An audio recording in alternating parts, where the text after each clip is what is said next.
Quero neste momento estar cumprimentando a todos com a paz do nosso Senhor.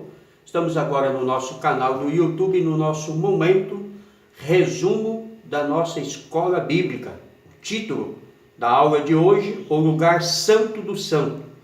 Quero convidar você que ainda não está inscrito no nosso canal do YouTube a se inscrever.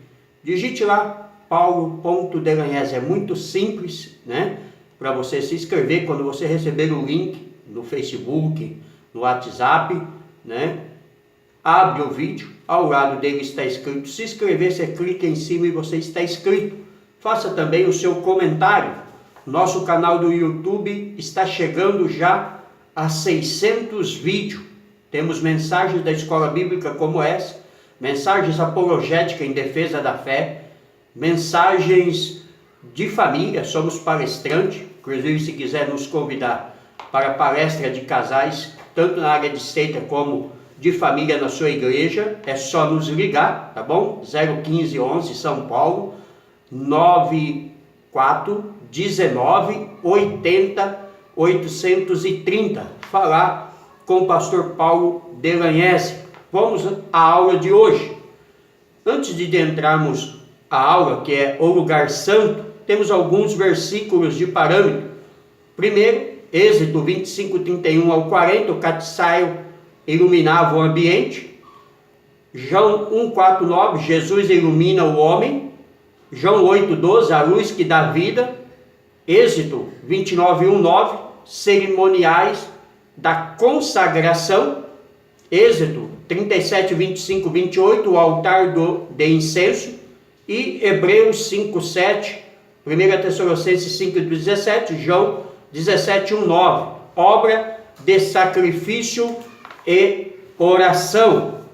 Nosso textual está baseado em Hebreus 9, 2, que nos diz assim a palavra de Deus: porque um tabernáculo estava preparado, o primeiro em que havia o candeeiro, e a mesa e os pães da propiciação, ao que se chama o santuário. A verdade prática diz: através de sua morte expiatória, Jesus nos garantiu o livre acesso ao Santíssimo Deus. Nossa leitura está pautada em Êxodo 25, versículo 23, 30, 31, 26, 31, 37 e 31, 6, 8, que nos diz assim a palavra de Deus: também farás uma mesa de madeira de cetim, o seu comprimento será de 2 côvados, e a sua largura de 1 côvado, e a sua altura de 1 côvado e meio. E sobre a mesa porás o pão da proposição perante a minha face continuamente. Também farás um castiçal de ouro puro, de ouro batido se fará esse castiçal. O seu pé e as suas canas, as suas copa e as suas maçãs e as suas flores serão do mesmo. Depois farás um véu de pano azul e púrpura e carmesim, e linho fino torcido, com querubins de obra-prima se fará. E o porás sobre 4 colunas de madeira de cetim cobertas de ouro, sobre 4 bases de prata. Seus cochetes serão de ouro. Pendurarás o véu debaixo do cochetes e meterás a arca do tabernáculo do testemunho ali, dentro do véu. E este véu vos será separação entre o santuário e o lugar santíssimo. E porás a coberta do propiciatório sobre a arca do testemunho no lugar santíssimo. E a mesa porás e fará do véu, e o castiçal de fronte da mesa ao lado do tabernáculo para o sul, e a mesa porás a banda do norte. Farás também para a porta da tenda uma coberta de pano azul, e púrpura e carmesim, e linho fino torcido de obra de bordador. E farás para esta coberta 5 colunas de madeira de cetim, e as cobrirás de ouro. Seus cochetes serão de ouro, e farás de fundição 5 bases de cobre.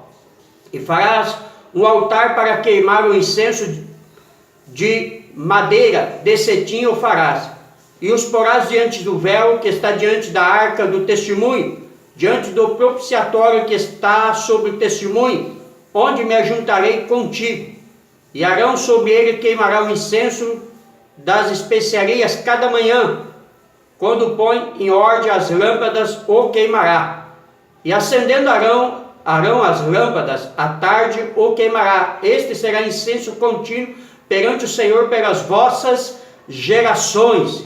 Então aqui está a ordenança de Deus sobre a construção do lugar santíssimo do santíssimo e tudo aquilo que compõe ali aquele altar ordenado por Deus a todos os construtores, a qual Deus havia determinado a Moisés no monte. Na interação com o professor, traz-nos uma recapitulação da lição passada. Na lição passada vimos que as cores das cortinas do tabernáculo apontavam para a obra completa de salvação. Já nesta lição veremos a importância do serviço e da adoração a Deus, refletida no lugar santo, um lugar de reverência e sacrifício ao Altíssimo. Não podemos perder o senso de serviço e adoração divina. Uma vida piedosa é o que Deus requer de seus servos. Para isso não precisamos de intermediário.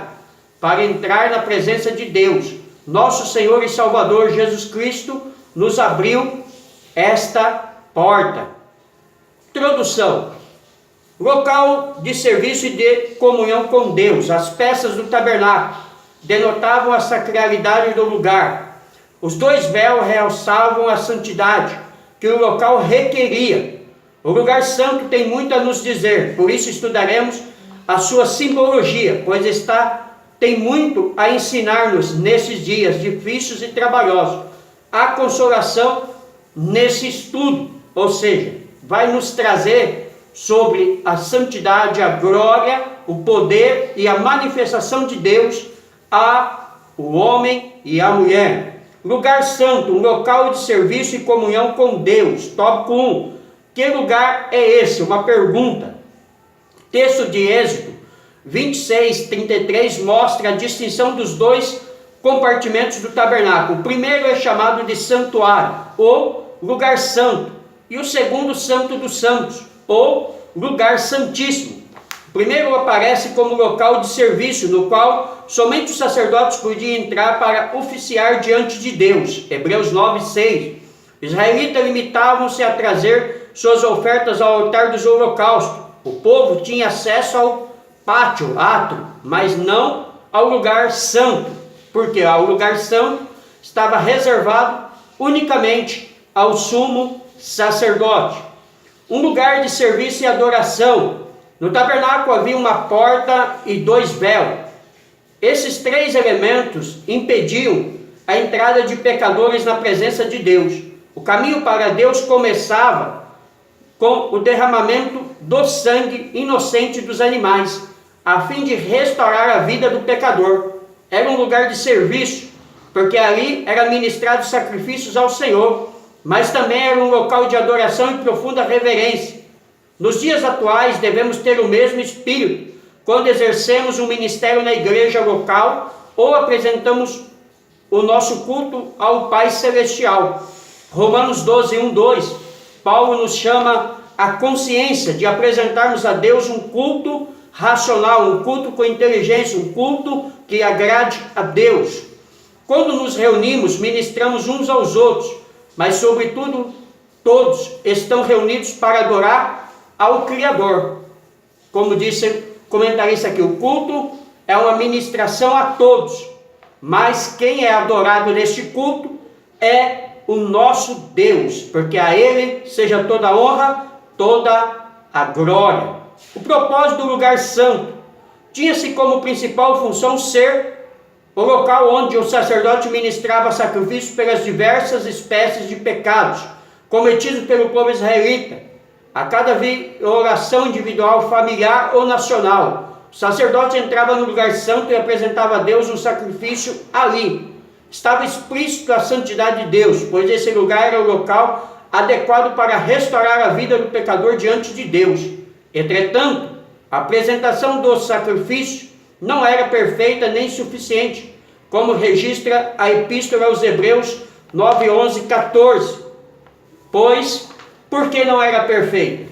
Porque precisava ser renovado todas as vezes. Todos os dias, o sacerdote tinha que imolar animais. Todos os dias tinha que fazer sacrifício. Mas haveria o próprio autor aos Hebreus nos registra, que ele faria o sacrifício perfeito e único, sem precisar ser repetido. E esse é o nosso Senhor Jesus. Hoje sabemos que foi Cristo quem apresentou um sacrifício perfeito e suficiente no lugar santo, por meio de seu próprio sangue, garantindo-nos em seu nome a remissão de todos os nossos pecados. Por isso, quem está em Cristo tem o privilégio de entrar na presença de Deus. Efésios 2, 18 e 19, Hebreus 10, 19 e 22. Então Jesus, com o seu sacrifício perfeito na cruz, ele deu a mim e a você o direito de orarmos a Deus, de falarmos com Deus, de estarmos na presença do Senhor. Jesus até nos ensinou a orar ao Pai, coisa que homem nenhum faria e não fazia, principalmente na época dos judeus. O povo havia perdido a comunhão com Deus no pecado de Adão e Eva. O povo tinha medo de Deus. Só o sacerdote entrava na presença de Deus para interceder. Mas com o sacrifício de Jesus, você que me ouve aqui no nosso canal do YouTube, pode dirigir diretamente a Deus. Não precisamos mais de intercessores, não precisamos de sacerdote, não precisamos de Maria, não precisamos de padre, não precisamos de pastor, não precisamos de ninguém. Nós podemos ir diretamente a Deus. Subsídio teológico. Porque o ministério, a igreja, reflete uma figura bíblica. Quem representa a igreja como um organismo? Podemos ver como a dimensão relacional da vida na igreja é dinâmica e não estática. Certamente exercemos alguns efeitos uns sobre os outros. O ministério, a igreja, corrige a tendência da sociedade ocidental de enfatizar o indivíduo mais do que a comunidade. O ministério da igreja inclui equipar um grupo de pessoas que vivem em muita comunhão, capacitando-as a crescer até formar uma entidade amorosa, equilibrada e madura. Paulo diz claramente em Efésios 4, 11, 16, que a equipagem dos santos para o serviço compassivo em nome de Cristo deve acontecer numa comunidade. O crescimento espiritual é o contexto em que ele ocorre de modo mais eficaz. Não surge por mera consciência. O amadurecer do crente não poderá acontecer fora da comunidade da fé. O discipulado não possui nenhum outro contexto que não seja a igreja de Jesus Cristo, porque não se pode seguir fielmente a Jesus a parte de uma participação cada vez mais madura com outros crentes na vida e no ministério de Cristo. Ou seja, o que o autor quis dizer aqui, que a igreja é o momento que representa o Cristo vivo e ressuscitado, e que nós, a sua noiva, servos e servas, precisamos da igreja para estarmos oficializando diante do Senhor o nosso culto.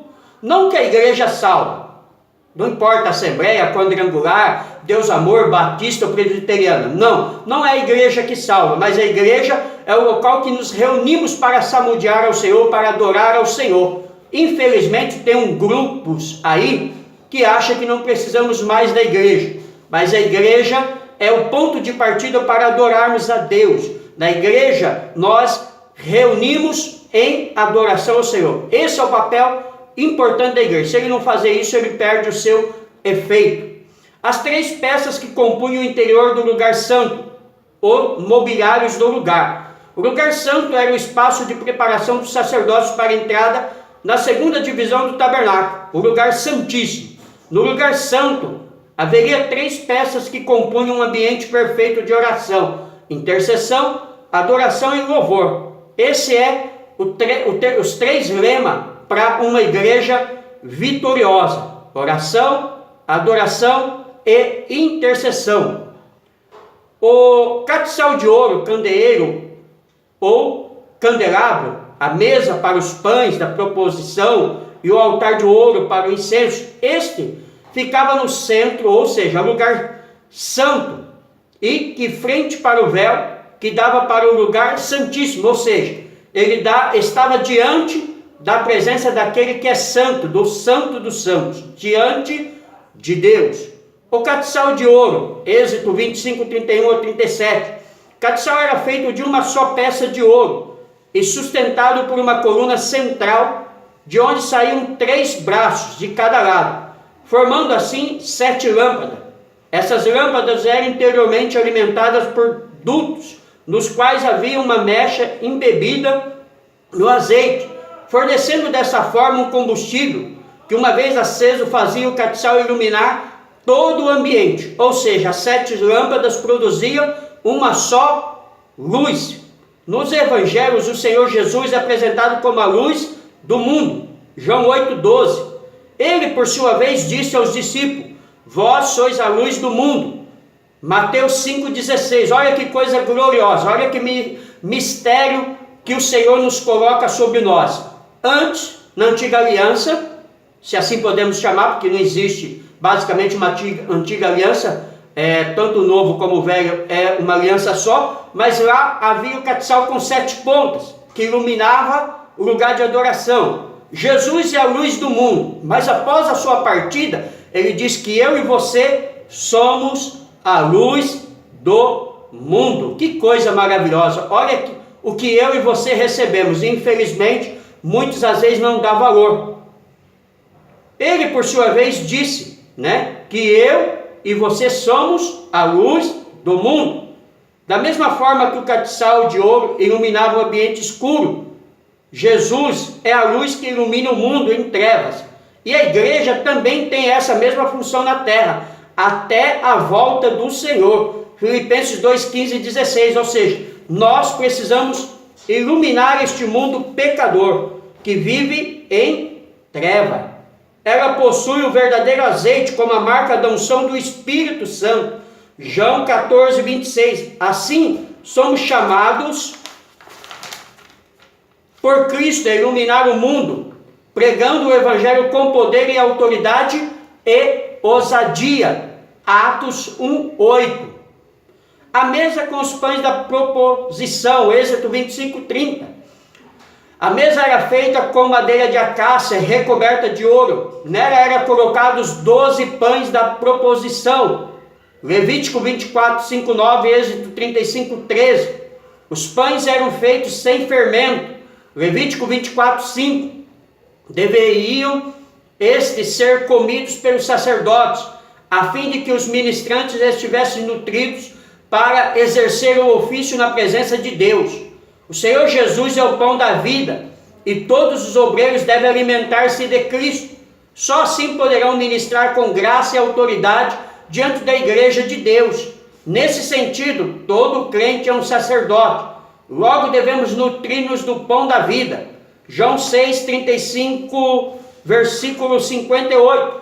Somos o sacerdócio real, feito por Deus. 1 Pedro 2:9. Então a igreja hoje é o sacerdote. A igreja hoje é aquela que intercede diante de Deus, seja homem, seja mulher. Todos nós fomos constituídos por Deus como sacerdotes. O altar do incenso, Êxodo 31:10. O altar de incenso era também identificado como o altar de ouro, ou altar do cheiro suave, em virtude do perfume feito à base de plantas aromáticas, que queimada sobre eles exalava um agradável perfume. Levítico 16:12. Esse altar também ficava diante do véu, que dava acesso ao lugar santíssimo. A palavra de Deus correlaciona o incenso como uma figura de oração. Salmo 141, verso 2, Lucas 1:10 e Apocalipse 5:8 e 8:3. Ou seja, tudo para a glória da presença do Senhor. Nosso sumo sacerdote, Jesus Cristo, intercede por nós. Ele cumpriu sua tarefa de intercessão supremo, quanto através de sua morte fez-se nosso único mediador entre Deus e o homem. Hebreus 4:14 e 15, 1 Timóteo 2:5. Então Jesus, ele é o único mediador da igreja, tá? Esquece a oração a Pedro, a João, a Paulo, a Maria, a José. Esqueça, isso é idolatria, isso é pecado, isso é condenado pela Bíblia, tanto pela Bíblia evangélica como pela Bíblia católica. Você pode conferir na Bíblia evangélica Salmo 115 e na Bíblia católica Salmo 113, que proíbe a adoração às imagens. O único que pode interceder por você se chama Jesus. Subsídio vida cristã, a oferta do cristão. Nós nos aproximamos hoje do Senhor não com uma pomba, ou um cordeiro, ou uma cabra, ou um novilho. Nós chegamos com o nosso tudo, oferecendo ao Senhor, não braganhando com Ele, para obter bênção. Ou seja, hoje nós chegamos diante do Senhor com a nossa vida por inteiro. Não é mais com pomba, não é com novilho, não é com animal. E devemos chegar diante do Senhor não para receber bênção dele. Esse deveria ser a máxima do Evangelho. Mas infelizmente hoje existe um falso Evangelho, né? Que as pessoas na verdade nem querem o dono da bênção, quer a bênção. Hoje as pessoas precisam comprar toalha, precisa comprar lenço, precisa comprar vassoura, precisa comprar rosa ungida, precisa de unção. Isso é antibíblico, isso é o neopentecostalismo que inventou, é uma invenção. A nossa adoração a Deus não precisa de nada, porque o que precisava ser feito em termos de algo foi feito pelo Senhor na cruz. Muito raramente sei de pessoas que perderam a bênção de Deus quando se achegaram abertamente e disseram: eu desejo receber, eu quero dar tudo de mim. Este é o segredo de todo o afeto entre pessoa e pessoa, entre o sexo. As pessoas nem sempre estão procurando alguém que as ame, estão procurando alguém que elas possam amar. Isso é uma realidade. Por quê? Aí é recíproco o que acontece. E se não for assim, corre-se o risco de ter uma decepção. Quando duas almas estão buscando aquela a quem posso amar, a união. O mundo contasta gradualmente que há verdadeiros casamentos. Há uma união de espírito tão indissolúvel que nada na terra ou no céu o divide. Lógico, como diz o autor aqui, quando é direcionada por Deus, quando é escolhida pela vontade do Senhor. O casamento é indissolúvel. Hoje, infelizmente, perdeu-se o valor. Pastores e pastoras no segundo, terceiro casamento. Por quê? Porque não tem mais compromisso com a palavra de Deus. Cristo está buscando a alma que receberá o seu amor, e o cristão, o verdadeiro, está buscando Cristo, que receberá o amor dele. Ambos estão praticando a inalterável lei de Deus. Dai e se vos há dado. Dai-vos e vos será dado. Ou seja, esse é o segredo da vitória. Esse é o segredo da bênção. Esse é o segredo de eu ser abençoado. Se você quer ser abençoado, você precisa aprender a dar. É como costumamos dizer nos encontros de casais. Não devemos nos casar para sermos amados. Devemos nos casar para fazer o outro ser feliz. Porque se a mulher casar com esse sentido e o homem com esse sentido, os dois serão amados e os dois serão felizes. Porque quem quer casar para ser feliz, ele se decepciona. O véu que demarca o lugar santo e o lugar santíssimo. O primeiro véu, Êxodo 26, 36. Depois de passar pelo altar dos holocaustos, pelo lavatório, no pátio, havia no tabernáculo um véu que dava acesso ao lugar santo. Este véu ficava na entrada do lugar santo. Ele era feito com linho torcido bordado. E só depois de passar pelo altar dos holocaustos e pela bacia do lavatório, o sacerdote poderia entrar no lugar santo. Logo, esse primeiro véu tinha o objetivo de demarcar o espaço entre o pátio, o lugar santo. Aqui começava a ficar claro os espaços permeados de sacralidade no tabernáculo. O primeiro véu deixava patente o propósito sacro do lugar, ou seja, a separação do que é puro e impuro, do que é verdadeiro e do que é falso. A separação da santidade de Deus, da verdadeira adoração que deveríamos apresentar diante de Deus. Deus exige do seu povo, no mínimo, santificação, no mínimo, um culto verdadeiro, no mínimo, uma adoração que lhe agrade. Por isso a palavra de Deus diz que sem santificação ninguém verá o Senhor. Se você quer ver o Senhor, se você quer fazer parte do arrebatamento, se você quer ouvir o toque da trombeta, se você não quer ficar na grande tribulação, você precisa, no mínimo, se santificar diante do Senhor. O segundo véu, Êxodo 26, 32, 33. Esse é o véu que ficava entre o lugar santo e o lugar santíssimo, ou Santos dos Santos, no tabernáculo, ou no santuário. O Santíssimo, o Santo dos Santos. Santuário.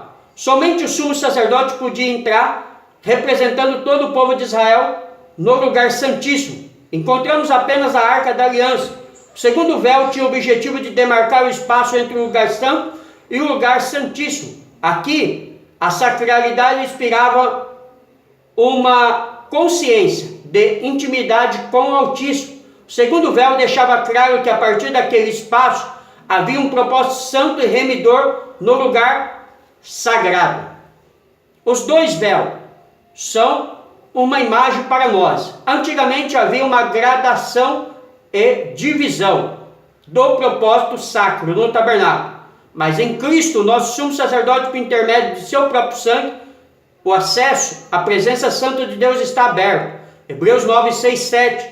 Assim a igreja de Cristo tem a liberdade de exercer seu sacerdócio na presença de Deus.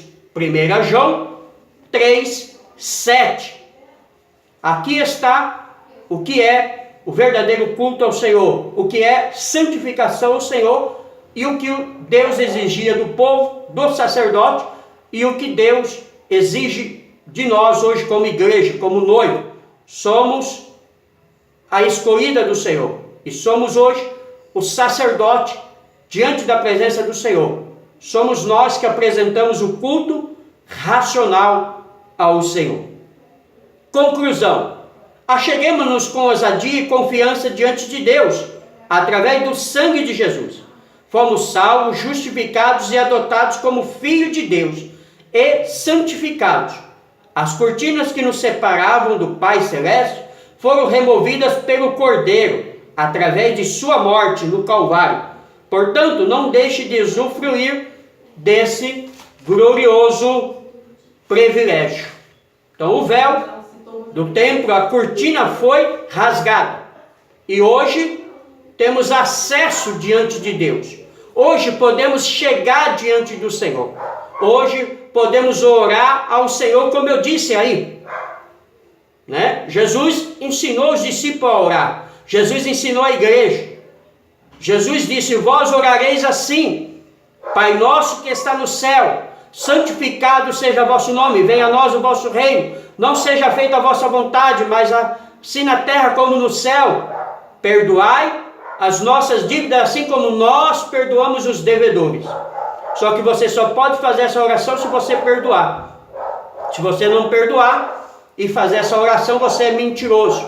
E Deus não vai te ouvir. Deus não vai te perdoar se você não perdoar. Tá? Deus só ouve a sua oração de súplica, de perdão, se você perdoa o seu irmão. Entendeu o mistério glorioso? Quero convidar você que ainda não está inscrito a se inscrever no nosso canal. Digite lá paulo.delanhese. Compartilhe os nossos vídeos com seus amigos no Facebook, no Twitter, no Instagram. Envie a eles, peça para eles se inscreverem. Faça o seu comentário, tá? No nosso vídeo, é muito importante. Nosso canal está chegando à marca de 600 vídeos. Temos mensagens de escola bíblica como essa, um resumo, toda semana. Temos mensagens apologéticas na área de seitas e heresia. Temos mensagens de família. temos louvores no nosso canal do YouTube, temos mensagem de congressos no nosso canal do YouTube. Se inscreva, faça seu comentário, envie o seu amigo, talvez alguém precise de uma palavra como essa. Grande beijo no coração de cada um, Deus abençoe a todos.